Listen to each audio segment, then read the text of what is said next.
이게 뭐 한 거죠?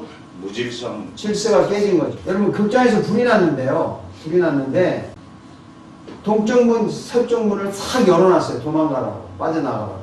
근데 동쪽 문의 사람들은 계속 다 빠져나왔어요. 서쪽 문의 사람들은 다 못 빠져나가고 얽히고 막 설켰어요. 결국에 많은 피해를 입었습니다. 그 차이가 뭐죠? 질서를 지키지 네, 않아. 동쪽에 나온 사람들은 질서를 지켜서 싹 빠져나가는데 서쪽 문은 서로 먼저 나오려고 얽혀가지고 다치고 그랬습니다. 프리웨이 사고 많이 나죠, 다니다가. 사고 나는 이유가 많지만 근본 이유가 뭐겠습니까? 교통 질서를 지키지 않아서 나는 거죠. 교통 법규를 깼다는 것이. 제가 그 강화도에서 목회하는 친구 이야기를 듣는데요. 새벽기도 시간이 지났어요. 늦잠을 자가지고. 그러니까 금방 일어나가지고 막 늦으면 큰일 나니까 막 눈만 세수하고 막 넥타이를 메고, 그때 넥타이를 메니까 그리고 가서 설교를 했는데 그날따라요 늦게 와서 하는데 교인들이 막 이렇게 막 쳐다보는 거야. 아니 왜 이렇게 나는 졸려 죽겠는데 쳐다보나 하고 약간 자유롭게 기도하고 들어가세요 하고 마치고 보니까 와이셔츠 안 입고 맨몸에 넥타이만 밀당 했고 웃돌이 안에 걸치고 나온 거야. 질서가 깨진 거죠. 순서가 바뀌었습니다. 동물은요 암컷하고 수컷이 교미를 합니다. 동물은 암컷끼리 교미하지 않아요. 수컷끼리 하지 않아요. 마이너스 플러스가 이렇게 통하는 거죠. 이 자연의 질서입니다. 요즘은 사람들이 짐승보다 못한 짓을 해요. 그 질서가 깨진 거예요. 질서가. 그래서 질서가 깨지면 사랑도 깨지고, 질서가 깨지면 인권도 깨집니다. 질서가 깨지면 자유도 깨지고 행복도 깨집니다. 오늘 이제 본론으로 들어가겠습니다. 여러분 교회 다니면서 방언에 대한 이야기 많이 들어보셨죠? 네. 많이 들어봤죠? 네. 방언 해보셨습니까? 네. 네, 해봤다. 저는 해보셨어요? 네, 해봤습니다. 방언, 지금 여러분 방언 하고 싶죠? 네. 안 하고 싶어요? 교회 예배 시간에 방언 해도 될까요? 교회에서 방언 해도 될까요? 안 될까요? 오늘 이 시간에요. 제가 분명히 여기에 대한 답변을 드리겠습니다. 자, 교회에서 예배 시간에 성도들이 모였을 때 방언할 수 있는가? 정답! 본문 소개하겠습니다. 읽어봅시다. 여러분이 모두 방언으로 말할 수 있기를 내가 바랍니다마는 그보다도 예언할 수 있기를 바랍니다. 방언을 그것하여 교회에도 일찍 해주지 않으게 합니다. 방언으로 말하는 사람보다 예언하는 사람이 더 합니다. 여기 보면 여러분이 모두 방언으로 말할 수 있기를 내가 바랍니다마는 방언을 할 수 있다는 거죠. 잘한다는 거죠. 자, 그 다음에 또 한 구절 소개합니다. 그러므로 나 형제 자매 여러분 예언하기를 열심히 구하십시오. 그리고 방언으로 말하는 수를 막지 마십시오. 자, 이러니까 교회에서 예배 시간에 방언 할 수도 있습니다. 이 정답이에요. 할 수 있어요. 그런데 여기에 조건이 있다고 해요. 교회에서 예배 시간에 방언을 하는데 이 조건에 맞으면 하라 이 말입니다. 안 맞으면 하지 마라 이런 뜻이에요. 그 조건이 뭔가 소개합니다. 읽어봅시다. 그러므로 방언을 말하는 사람은 그것을 통역할 수 있기를 기도하십시오. 방언으로 말하는 사람은 그것을 통역할 수 있기를 기도하십시오. 통역이 필요하다는 거예요. 통역, 못 알아듣는 말을 하니까 통역을 하라는 겁니다. 또 한 구절 소개합니다. 누가 방언으로 말할 때에는 둘 또는 많아야 셋이서 말하되 차례로 말하고 한 사람은 통역을 하십시오. 통역할 사람이 없거든 교회에서는 침묵하고 자기와 하나님께 말하십시오.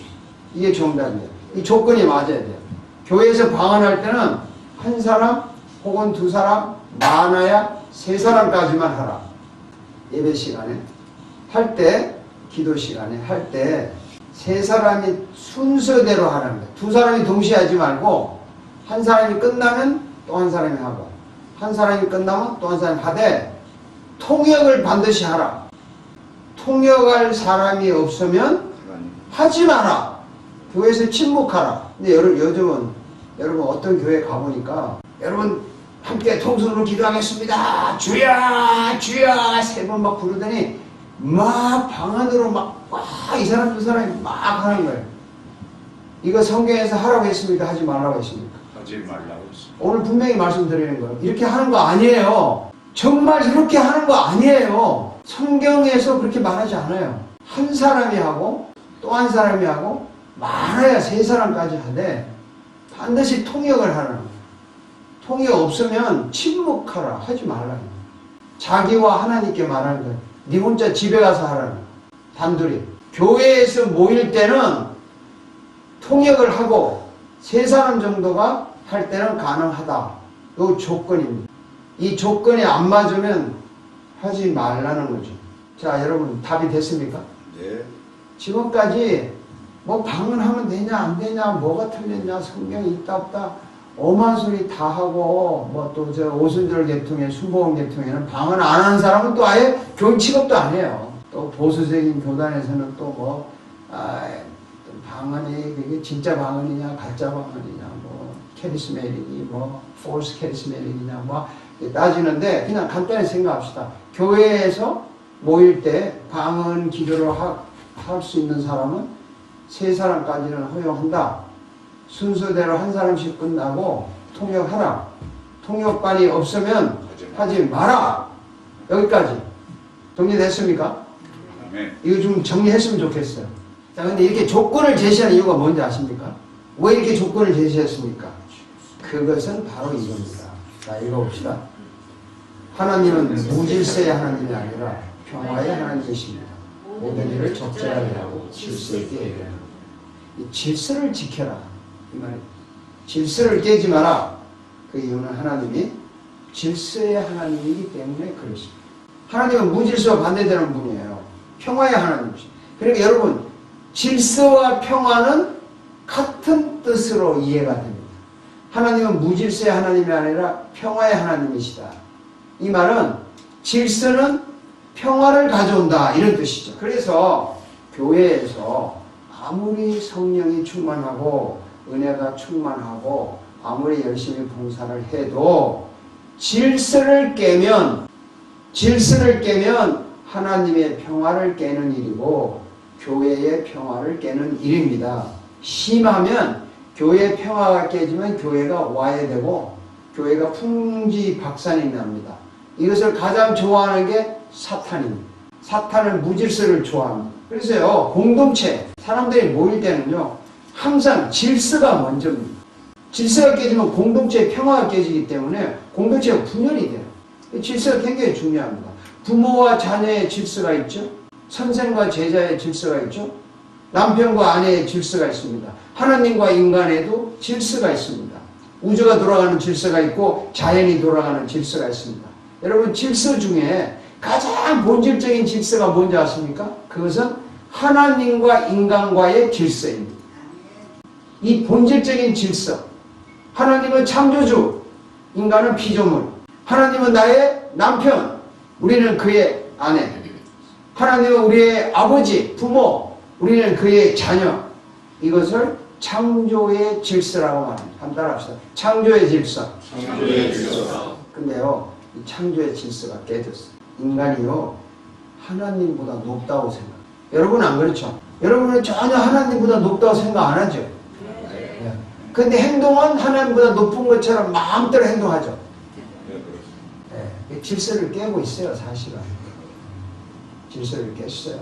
하나님을요, 내가 필요할 때만 기도하고, 내가 필요할 때만 찾는 하나님을 나의 도우미 정도로 전락을 시켜놓고 하나님을 믿어요.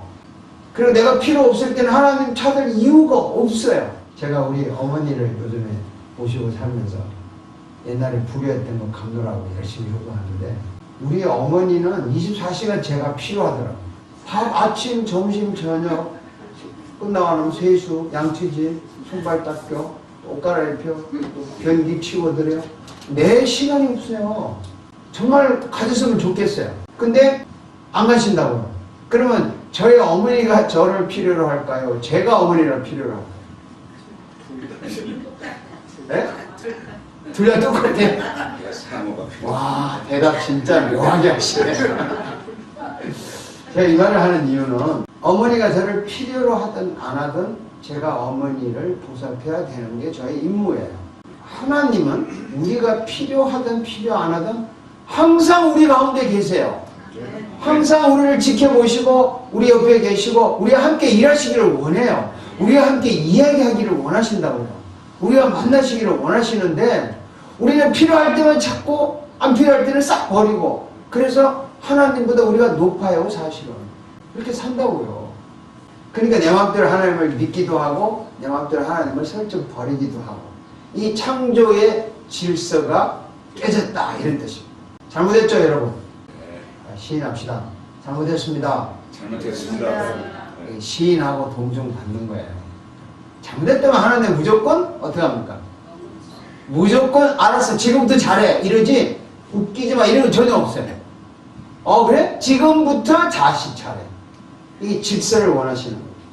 근데 지금은 이 질서가 깨졌어요. 인권이라는 이름으로요 하나님과의 질서를 깨버렸어요. 그래서 도리어 인권이 파괴되고 질서가 파괴되고 세상이 어지럽습니다. 이 세상에요 얼마나 질서가 깨졌냐면 온통 전쟁이잖아요. 국가와 국가 사이의 전쟁, 민족 간의 전쟁, 이웃 간의 전쟁, 이 생존 경쟁이라는 거 있죠 여러분. 그 기업과 기업과의 전쟁, 또 여러분 스스로 마음에 스스로 전쟁 일으키죠. 오늘 교회 갈까 말까 갈등하는 거. 그리고 오늘 왔다 이겼다. 저 목사님의 저 설교 정말 귀에 안 들어오는데 그래도 들어야 되나? 빨리 안 끝나나? 이 갈등 이런 거 막 전쟁을 일으키잖아요 여러분 마음속에서. 아마 순간순간 일으킬 거예요. 예배 시작하면서 끝날 때까지. 그런데 이런 우리 마음속에 이 전쟁, 갈등 이게 뭐냐면요 질서가 깨져서 일어나는 평화롭지 못한 거예요. 왜 이런 일이 일어나냐? 하나님과의 질서가 깨지니까 그래요. 그래서 이 질서를 회복하기 위해서 누가 오셨습니까? 예수 그리스도. 예수 그리스도가 하나님과 인간 사이에 깨진 질서를 회복하러 오셨는데 그 회복하는 방법이 참 묘해요. 하나님과 인간 사이의 질서를 깼는데 자 물어보겠습니다. 질서를 누가 깼습니까? 하나님이 깼습니까? 인간이 깼습니까? 인간이 깼습니다. 인간이 깼죠. 그러면 인간이 잘못했잖아요. 그 잘못한 책임을 예수님이 대신 지겠다는 거예요. 내가 대신 책임지겠다. 또 하나님과 인간과의 질서가 깨지니까 화는 누가 납니까? 하나님이 나죠. 하나님의 진노가 얼마나 심한지 지옥불보다 더 심해요. 근데 하나님의 진노를 대신 받겠다. 예수님이. 인간이 잘못한 걸 대신 책임지고 하나님의 진노를 인간 대신 내가 받아서 하나님의 진노를 풀어드리고 인간의 죄값을 대신 짊어지셔서 죽으셨어요. 그것이 십자가에서 죽으셨다는 겁니다. 막연하게 우리 죄를 위해서 죽었다 그렇게 아시 마시고 내가 하나님과의 질서를 깼는데 이 책임을 예수님이 대신 졌다. 하나님의 진노가 왔는데 나한테 오는 벌을 예수님이 대신 받으셔서 십자가에서 자신을 죽여주셨다. 그래서 하나님의 진노를 해소하고 인간의 죄값을 지불해서 하나님과 인간 사이를 다시 질서를 회복시켜 준 것을 화목제물이라고 합니다. 화목제물. 자, 한번 읽어봅시다. 사랑하는 사실에 있으니 우리가 하나님을 사랑하는 것이 아니라 하나님이 우리를 사랑하셔서 자기 아들을 보내어 우리 죄를 위하여 화목제물이 되게 하셨다. 이걸 화목제물이라고 그래요. 우리의 죄값 대신 짊어지고 하나님의 진노를 대신 받아서 하나님 마음을 달래주고 이 둘 사이를 풀어주고 합쳐준 것을 화목제물이라고 합니다. 이것을 십자가에서 내 죄를 위하여 돌아가셨다 이런 뜻입니다. 여러분 다시 한번 이 화목제물이 된 다음에 우리한테 뭐가 왔나 봅시다. 읽어봅시다. 그러나 내가 지은 것은 우리의 허물됨이고 그가 상처를 받은 것은 우리의 악함됨이다. 그가 지혜를 받은 것은 우리가 평화를 누리고 그가 은혜를 받은 것은 우리의 병이 나오리라. 여기 평화를 누리고 나오죠. 질서가 회복됐다. 그래서 우리가 평화롭다. 질서가 회복되면 평화가 생기는 것입니다. 자, 오늘 아주 재밌는 말씀 드릴게요. 몸이 건강하고 싶죠? 네. 건강하다는 말은 몸이 평화롭다는 뜻이에요. 몸이 평화롭다는 뜻입니다. 그 말은 몸의 각 부분들이 손가락, 발가락, 눈, 코, 모든 부분들이 질서를 지키고 있다는 뜻이에요. 우리 온 몸의 기능들이 질서를 유지하고 있다는 것이 평화롭고 그것이 건강하다는 것입니다. 그래서 건강한 가정, 그럼 뭘? 가정에 질서가 있다는 거죠. 건강한 사회, 건강한 교회, 건강한 국가, 모든 거에 질서가 있다는 겁니다. 질서 잘 지키는 거, 어떻게 하면 질서를 지키냐? 따라하세요. 먼저 하나님, 그리고 나, 그 다음에 이웃. 이게 질서예요. 정말 중요합니다. 한번 보실래요? 읽어봅시다. 예수께서 말씀하셨습니다. 내 마음을 다하고 목숨을 다하고 내 뜻을 다하여 주의 하나님을 사랑하라 했습니다. 이것이 가장 중요하고 어떤 가는 자, 하나님을 사랑하는 거예요. 먼저. 그 다음에 뭔가 봅시다. 둘째 계명도 이것과 같은데 내 이웃을 내 몸같이 사랑하라 한 것이다. 이 두 계명의 온유것과 연세의 본 뜻이 달려있다. 자, 먼저 하나님 사랑하고 그 다음에 두 번째 뭐죠? 이웃을 내 몸같이. 내 몸이 먼저입니까? 이웃이 먼저입니까? 내 몸이 먼저. 내 몸같이 사랑하라 했으니까 내 몸이 먼저죠. 그 다음에 이웃이래. 이게 순서입니다. 질서입니다. 먼저 하나님, 그리고 나, 그리고 이웃. 이거를요 다 듣고 어떤 제자 중에 하나가 요약했는데 멋지게 요약했어요. 읽어봅시다. 또 마음을 다하고 지혜를 다하고 힘을 다하여 하나님을 사랑하는 것과 이웃을 자유하는 것이 모든 번제와 희생제보다 낫습니다. 여기 듣고 고백하는 거. 먼저 하나님 사랑하고 그 다음에 나를 사랑하고 이웃을 사랑하는 것이 질서를 지키는 것이고 평화를 누리는 길입니다. 하나님 사랑은 어떤 겁니까? 교회 사랑하는 거예요. 예배 사랑하는 거예요. 찬양 사랑하는 거예요. 기도 사랑하고 전도 사랑하고 봉사 사랑하고 성경 사랑하고 섬기는 거 사랑하는 것이 하나님을 사랑하는 겁니다. 여러분이 교회를 사랑하고 예배를 사랑하지 않습니까? 그래서 온 거 아닙니까? 여러분이 하나님 사랑하는 거죠 지금. 나를 사랑하는 건 뭡니까? 여기다 화장하고 목걸이 귀걸이 걸치고 몸매에 가꾸고 그것도 해야 되고 나를 사랑하는 거예요. 그렇지만 가장 중요한 것은 내 인생을 가장 귀하게 사용하는 것이 나를 사랑하는 겁니다. 나의 시간, 나의 재능, 나의 언어, 나의 태도, 나의 실력, 내가 가지고 있는 돈을 가장 귀하게 사용할 줄 아는 사람이 나를 사랑하는 거예요. 나를 사랑하는 거죠. 이웃 사랑은 여러분 잘 알다시피 가족, 친척, 자기 집안 식구, 직장인 동료, 사회, 국가, 아는 사람 다 이웃인데 그 이웃에게 도움을 줄 줄 아는 사람이 이웃을 사랑하는 거예요. 아멘. 이웃에게 도움을 주는, 말로 도움을 주든 미소로 도움을 주든 뭔가 도움을 주는 것이 이웃을 사랑하는 것이. 근데 여러분 혹시 이런 사람 없어요? 먼저 나를 사랑하고 그 다음에 하나님을 사랑하고 가족이나 이웃을 사랑하는 분 혹시 있어요? 또 혹시 이런 분 있어요? 먼저 나를 사랑하고 그 다음에 내 가족이나 이웃을 사랑하고 그 다음에 하나님을 사랑하는 분 혹시 없어요? 또 혹시 이런 분 있어요? 먼저 하나님을 사랑하고 그 다음에 이웃을 사랑하고 맨 마지막에 나를 사랑하는 그런 분도 있어요? 죽으라고 그냥 자기는 희생해. 그냥 이래. 그거요 잘하는 거 아니에요. 성경대로 가자고. 질서 깨지 말자고요. 먼저 하나님을 사랑하고 나를 사랑하고 이웃을 사랑하고 이것이 질서를 지키는 겁니다. 아멘. 이것이 평화를 누리는 겁니다. 아멘. 자, 오늘부터 우리 먼저 하나님 사랑하고 그 다음에 나를 사랑합시다. 그리고 이웃을 사랑합시다. 아멘. 그래서 하나님과의 질서를 유지합시다. 잘 지킵시다. 그래서 평화를 누립시다. 평화를 남에게도 전달하는 평화를 누리는 복된 질서를 지키는 크리스찬이 되기를 원합니다. 아멘. 기도하겠습니다.